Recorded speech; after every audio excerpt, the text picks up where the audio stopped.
오늘은 예레미야 50장 말씀입니다. 날마다 말씀으로 우리 가운데 오시는 그 하나님의 은혜를 놓치지 않는 우리가 되기를 원합니다. 1절 여호와께서 선지자 예레미야에게 바벨론과 갈대아 사람의 땅에 대하여 하신 말씀이라. 너희는 나라들 가운데에 전파하라, 공포하라, 깃발을 세우라, 숨김이 없이 공포하여 이르라. 바벨론이 함락되고 베엘이 수치를 당하며 모로닥이 부스러지며 그 신상들은 수치를 당하며 우상들은 부스러진다 하라. 이는 한 나라가 북쪽에서 나와서 그를 쳐서 그 땅으로 황폐하게 하여 그 가운데 사는 자가 없게 할 것임이라. 사람이나 짐승이 다 도망할 것임이니라. 오늘 예레미야 50장 말씀은 바로 이 바벨론에 대한 심판의 예언의 말씀이죠.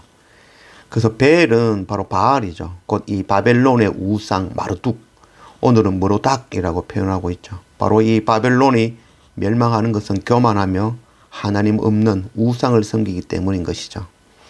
이 바벨론은 BC 539년도에 마지막 벨사살 왕 때 바로 신흥 제국인 페르시아, 성경에서는 바사와 메데라고 표현하고 있죠. 그래서 그에 의해서 멸망당하고 말죠. 우리가 잘 아는 그 하나님의 손이 벽에서 글을 썼던 거 기억하죠. 그래서 메네 데겔 우바르신, 어느 누구도 그 글을 해석하지 못했지만 이 다니엘이 그것을 해석했죠. 바로 우상 바알을 섬기며 하나님 성전에서 가져온 그 성전 기물에 술을 부어 마시며 잔치하던 그 벨사살 왕이 바로 그 왕을 하나님 앞에 저울 추에 달아보니 함량이 미달되었다는 거죠. 그래서 그가 심판을 타고 멸망하는 것이죠. 베드로전서 2장 9절 말씀. 그러나 너희는 택하신 족속이요 왕같은 제사장들이요 거룩한 나라요 그의 소유가 된 백성이니. 하나님께서 우리를 먼저 택하여 하나님의 족속, 바로 왕같은 제사장으로 삼아주셨죠. 그리고 거룩한 나라고 하나님의 소유가 된 백성으로 삼아주셨죠. 그래서 우리를 이는 너희를 어두운 데서 불러내어 그의 비한 뱃에 들어가게 하신 것이다. 어두운 데서, 바로 우리가 죄 가운데에서 우리를 들어서 기이한 빛, 생명의 복음의 그 빛으로 우리를 인도해 주셨다는 거죠. 그래서 이 아름다운 덕을 선포하게 하려 하심이라. 우리를 택한 족속 왕같은 제사장으로 거룩한 나라로 그가 소유가 된 백성으로 삼아주신 이유는 우리가 죄에서 구원하신 이 생명의 복음의 빛을, 이 아름다운 덕을 선포하게 하려 하심이다 라고 말씀하고 있죠.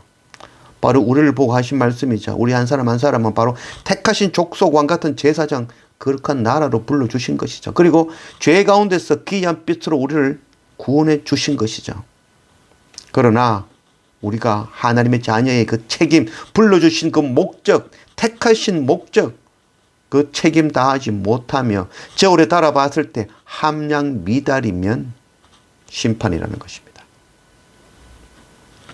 4절 여호와의 말씀이니라. 그날 그때에 이스라엘 자손이 돌아오며 유다 자손도 함께 돌아오되 그들이 울면서 그 길을 가며 그의 하나님 여호와께 구할 것이며 그들이 그 얼굴을 시온으로 향하여 그 길을 물으며 말하기를 너희는 오라 잊을 수 없는 영원한 언약으로 여호와와 연합하라 하리라.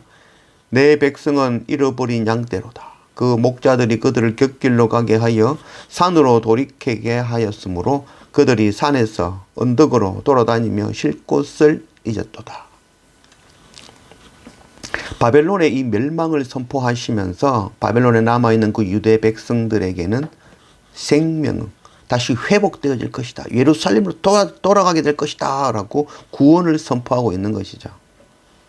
심판은 멸망시키는 것이 결코 목적이 아니죠. 그 속에 남아있는 자, 하나님 백성, 그들을 구원하시는 것이 바로 목적이죠.